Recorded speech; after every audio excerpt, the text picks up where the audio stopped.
နေတဲ့လမ်းတွေပေါ်မှာရိတ်တွေပဲလိုက်ဖမ်းနေသလားအမှန်တရားဆိုတာဝေးလို့နေသလားမေးခွန်းတွေထုတ်ဖို့အချိန်နမ်းပြီနားထောင်ခိုင်းတာပဲနားထောင်နေတာပဲကြည်နေရတဲ့ဘဝအမောင်ထဲမှာအလင်းရောင်ရှာလမ်းပြောင်းနေတဲ့ဒုက္ခတွေများအမိန်ပေးသမျှခေါင်းငုံခံအမှန်တရားကိုမျက်ွယ်ပြူထားဒီတိုင်းပဲဆက်သွားကြမလားအသိဉာဏ်ကိုသို့ခတ်ထားမလားမျက်လုံးဖွင့်ကြည့်ပါ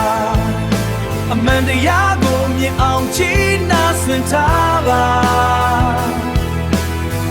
လိမ်ညာတန်တွေကိုခွဲခြားသည်မင်းရဲ့တွေ့ခေါ်မှု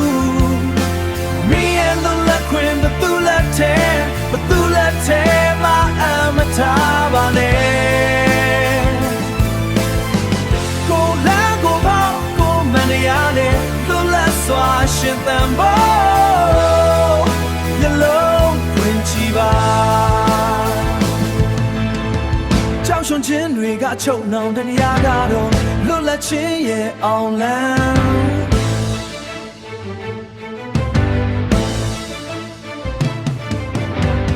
ကိုမောင်ကတော့လွတ်လပ်ခြင်းရဲ့အောင်လန်းလွတ်လပ်ခြင်းရဲ့အောင်လန်းမေခုံထုတ်ခြင်းသည်ပညာဤစားအစားတွေးခေါ်ခြင်းသည်လူသားတို့ဤ hey no time like baro hey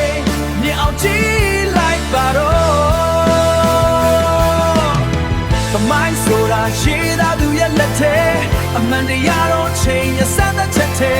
အမောင်ကိုကြောက်ပြီးလင်းကိုမရှောင်နဲ့အမှန်တရားတွေ့ရဲ့ဝင်ရက်တီလိုက်